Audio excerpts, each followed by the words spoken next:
kalian selamat. Cepat kasih obatnya, Pak.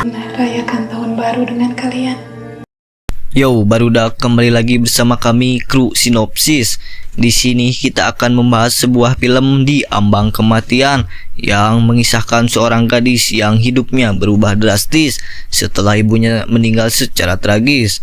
Seiring berjalannya waktu, ia menemukan fakta mengerikan bahwa sang ayah pernah melakukan pesugihan demi memperoleh kekayaan. Perjanjian gaib tersebut menuntut tumbal dari anggota keluarganya setiap beberapa tahun, sehingga hidup mereka terus dibayangi teror dan kematian. Bersama kakaknya yang bernama Yoga, Nadia berusaha memutus kutukan yang menghantui keluarganya. Namun, iblis di balik perjanjian itu terus mengincar korban berikutnya. Dengan teror yang semakin mengerikan dan waktu yang semakin sempit, mereka harus menghadapi rahasia kelam keluarganya demi menghentikan rantai kematian sebelum semuanya terlambat. Tidak akan lama saya ngebacok di sini, langsung saja alurnya, let's go.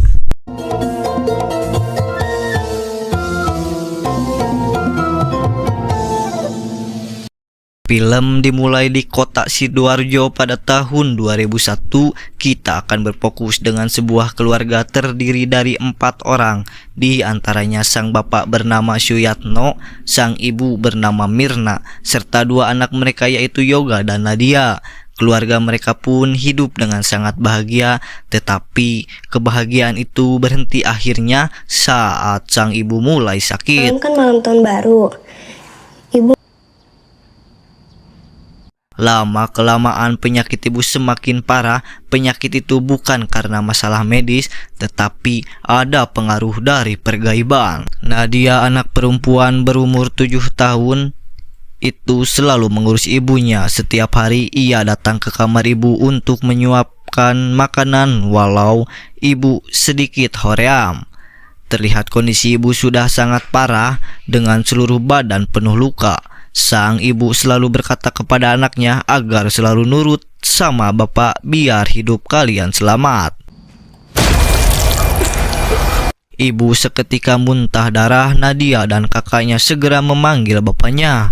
Setelah datang bapaknya, ia bukannya memberikan obat atau memanggil dokter, bapak malah pergi ke sebuah ruangan seperti memohon kepada seseorang agar sakit istrinya mengurung agar cepat sembuh. Tepat ketika malam pergantian tahun 2001 ke 2002, awalnya mereka dikejutkan dengan keadaan ibu yang tiba-tiba membaik. Bapak senang karena setelah memohon di ruangan kemarin, entah apa bapak memohon entah pada siapa, bapak meminta perjanjian sehingga istrinya jauh lebih membaik.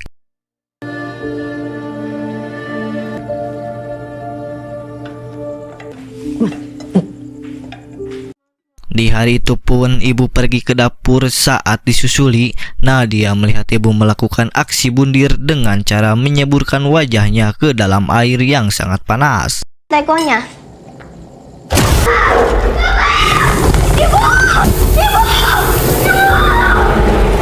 Bukannya senang menyambut awal tahun, keluarga Pak Suyatno ini malah mengalami duka teramat besar karena kehilangan ibu Mirna.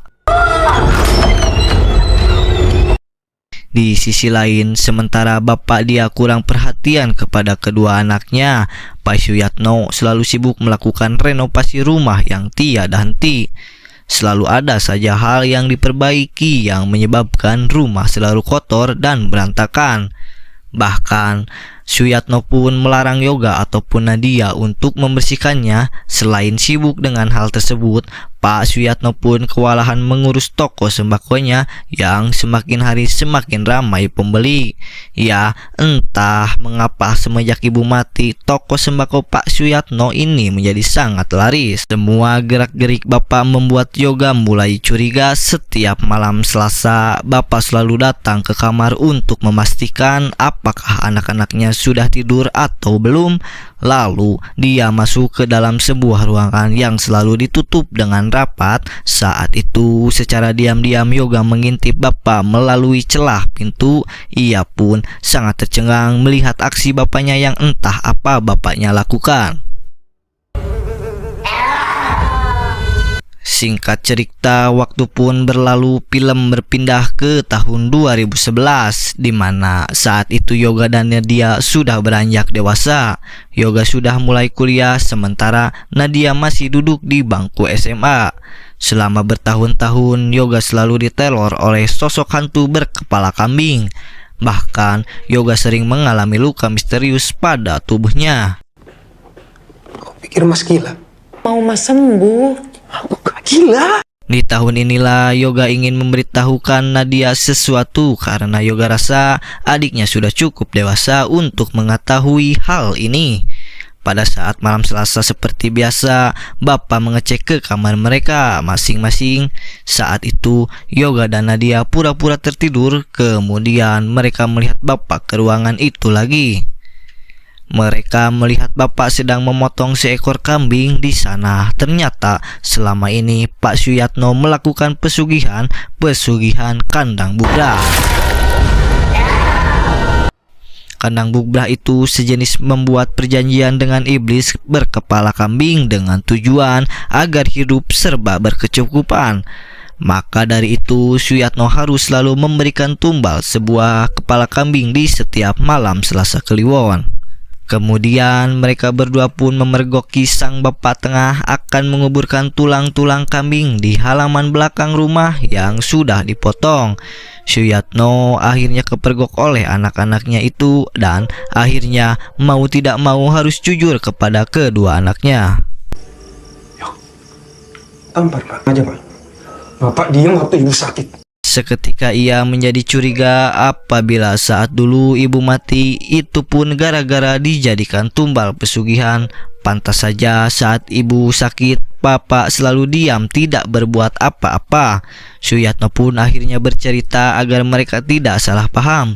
Saat Yoga dan Nadia masih kecil, entah mengapa iblis itu tidak cukup dengan hanya diberikan kepala kambing. Ia meminta sebuah tumbal nyawa melalui mimpinya. Saat itu iblis menginginkan jiwa Yoga, namun Mirna menyerahkan dirinya sendiri untuk dijadikan tumbal. Sehingga mulai saat itu Mirna mengalami sakit parah yang tak kunjung sembuh hingga akhirnya ia pun meninggal. Aku juga mimpi yang sama, Bu. Di mimpi itu dia sudah sepakat. Sejak mengetahui bapaknya melakukan pesugihan dengan kambing yang disebut dengan kandang bubrah, Nadia berusaha mencari tahu bagaimana cara menghentikannya. Ketika itu ia langsung browsing di internet tentang hal tersebut. Sayangnya layar komputer Nadia terkonek ke monitor kelas sehingga teman-temannya menertawakan Nadia karena mencari tahu soal pesugihan kambing tersebut. Ya, giliran kamu. Sejak saat itu Nadia sering dikucilkan lalu diledek dengan julukan kambing. Nadia yang penyendiri menjadi semakin pemurung. Dia lebih banyak menghabiskan waktunya dengan cara berdiam diri di sebuah perpustakaan. Seketika di sana pun ada seorang siswa penjaga perpus yang bernama Bastala. Sesekali mereka pun saling berbincang satu sama lain.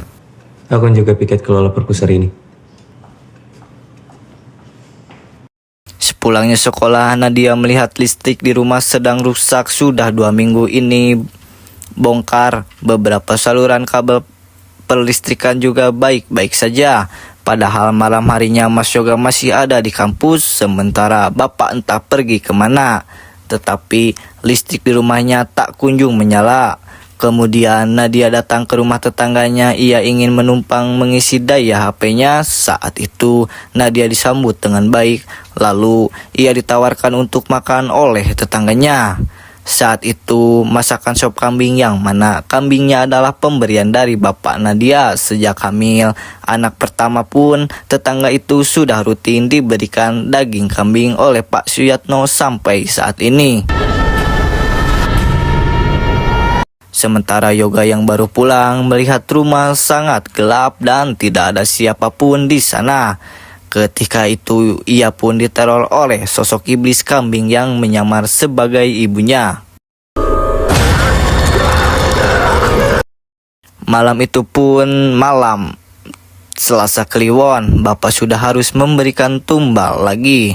Nadia berkata kepada Bapak jika Mas Yoga diteror. Bapak mengatakan itu adalah akibat Yoga tidak mau nurut dan selalu menentang kepadanya. Masalahnya Yoga gak pernah mau dengerin Bapak. Nadia pun seketika teringat dengan pesan terakhir dari ibunya, nurut sama Bapak kalau kalian mau selamat. Nurut sama Bapak kalau hidup kalian mau selamat. Itu pesan terakhir ibu kepada Nadia. Nadia pun memilih nurut kepada bapaknya, kemudian membantu menyiapkan tumbal untuk sosok iblis itu. Terpaksa oleh keadaan, Yoga pun akhirnya patuh, kemudian turut membantu bapaknya selama berbulan-bulan. Mereka pun terlibat dengan aksi kotor bapaknya. Dimulai dari memotong kambing, menyiapkan alat ritual, kemudian bantu membagikan daging-daging itu ke para tetangga. Tentu saja para tetangga senang dengan hal itu. Ketika malam tahun baru, saat mereka akan menyambut datangnya tahun baru, mereka berkumpul bersama di halaman depan rumah sambil membakar jagung. Hubungan Yoga dan Bapak pun tampak semakin akrab. Saat itu Yoga masuk ke dalam rumah untuk mengambil jaketnya.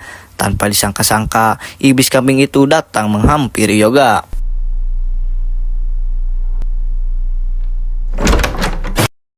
Setelah tahun 2012 tiba, sesuatu mengerikan kembali terjadi kepada keluarga itu. Nadia menemukan kakaknya sedang diserang oleh iblis. Ia pun tewas dengan keadaan sangat tragis. Wajahnya pun hancur hingga tak terbentuk lagi. Suyatno dan Nadia tentu kebingungan mengapa iblis itu masih mengincar nyawa mereka. Padahal tumbal kepala kambing selalu diberikan, tidak pernah terlewatkan sama sekali. Setelah Yoga meninggal, kini iblis kambing itu pun mulai menghantui Nadia. Nadia sering mengalami teror dari sosok iblis berkepala kambing. Dia pun teringat dengan pesan Mas Yoga, tutuplah mata dan juga telinga ketika. Namun lama-kelamaan teror iblis berkepala kambing itu semakin menjadi-jadi. Hal itu membuat Nadia ketakutan sehingga selalu meminum obat penenang.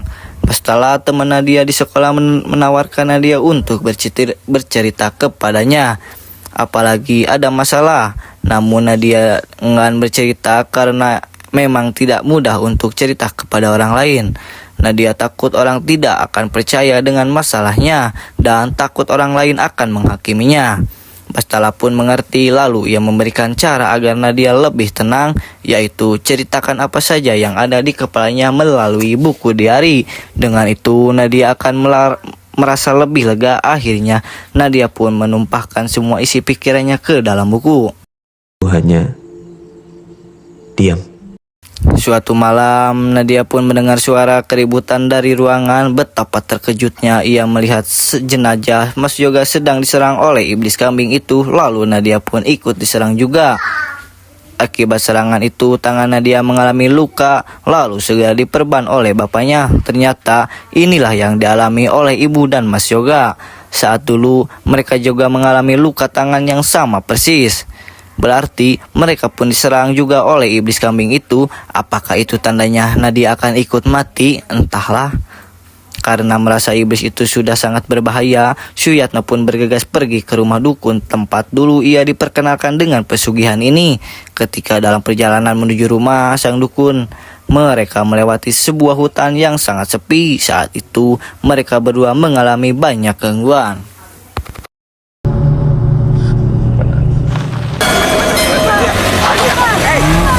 Singkat cerita, mereka pun sampai di rumah sang dukun. Namun dukun itu adalah Ki Jerat. Di sana Nadia pun melihat banyak sekali foto keluarga orang lain yang ternyata mereka semua adalah orang-orang yang telah membuat perjanjian dengan iblis kandang bubra. Dengan dibantu oleh Ki Jerat, Suyatno pun menceritakan kejanggalannya yang ia alami jika iblis itu terus menghantui. Padahal mereka sudah memberikan tumbal yang seharusnya. Setelah diterawang, Ki Jerat mencium aroma-aroma kejanggalan. Di sini yang mana ternyata Suyatno diam-diam membuat perjanjian lain. Pada awalnya Suyatno hanya meminta hidup bercukup-cukupan, tetapi lama-kelamaan ia menjadi serakah. Suyatno ingin berkuasa hidup dengan bergelimpang harta. Tumbal yang semulanya hanya seekor kambing menjadi nyawa manusia, dan itu harus dari keluarga Suyatno sendiri. Sekarang mereka sudah tahu akar masalahnya. Suyatno sendiri tidak sadar jika semua ini ulah keserakahannya Suyatno. Meminta Ki Jerat agar membantunya terlepas dengan perjanjian ini. Namun sayangnya Ki Jerat hanya sebagai perantara saja. Ia tidak bisa ikut campur dengan perjanjian antara Suyatno dengan iblis itu. Semuanya bisa diselesaikan oleh Suyatno sendiri. Di sisi lain, Suyatno melihat Nadia sudah kerasukan sampai merayap-rayap di atas dinding. Suyatno tetap optimis bahwa ia bisa menghentikan semua teror ini. Ia pun meninggalkan toko sembakonya yang sangat ramai karena akan fokus berkeliling di Pulau Jawa. Sebelum itu mereka pun berziarah ke makam ibu dan juga Yoga. Mereka pun meminta restu supaya dilancarkan. Nadia ikut dengan perjalanan bapaknya sehingga ia melupakan sekolahnya dan sepertinya tidak melanjutkan pendidikannya lagi.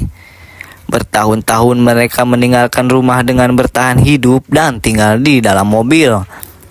Mereka berkeliling sejak meninggalkannya Mas Yoga di tahun 2012 hingga ke tahun 2021, terhitung sudah 9 tahun lamanya. Di sepanjang perjalanan, Nadia terus ketakutan. Ia pun masih menulis buku diarinya, menumpahkan isi hati dan pikiran yang ia rasakan selama bertahun-tahun. Hingga akhirnya mereka mendatangi seorang nenek tua. Nenek itu seketika mengetahui jika keluarga Suyatno melakukan perjanjian kandang bubra. Dari penjelasan sini, sang nenek mereka bisa tahu jika iblis itu akan datang setiap 10 tahun sekali untuk menagih tumbalnya. Ternyata jika diperhatikan kembali, kematian ibu dan Mas Yoga membentuk sebuah pola di mana saat dulu ibu meninggal pada tahun 2002, 10 tahun kemudian di tahun 2012-nya Mas Yoga lah yang meninggal. Itu berarti akan ada tumbal lagi di 10 tahun berikutnya, dan 10 tahun setelah 2012 adalah tahun 2022.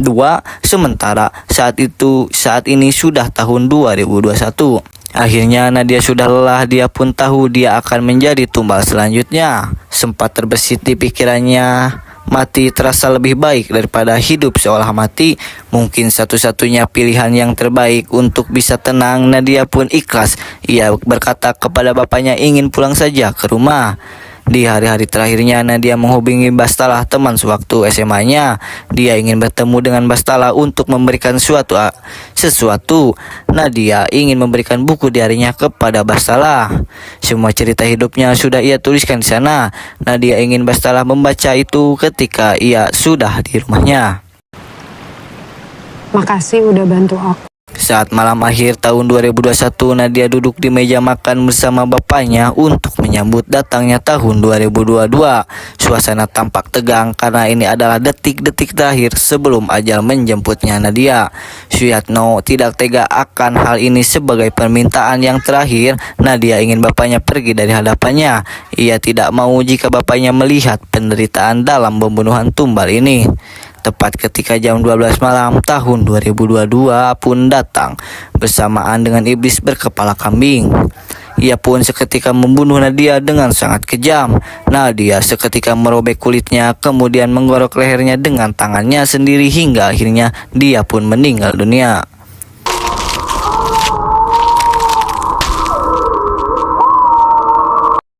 Semua cerita itu dapat kita saksikan dari cerita buku diari milik Nadia yang kemudian diceritakan kembali oleh Bastalah, dan mungkin dari Bastalah lah cerita itu sampai ke orang yang mengunggah ini menjadi sebuah cerita di Twitter dengan kisahnya. Namun ia hanya ingin menjadikan ceritanya sebagai pelajaran bagi banyak orang. Di ending film, Nadia meminta satu permintaan kepada kita. Di buku diarinya tertulis, jika kita percaya dengan cerita ini, tolong berikan doa saja untuknya, karena hanya itulah yang dapat ia terima. Film pun camat.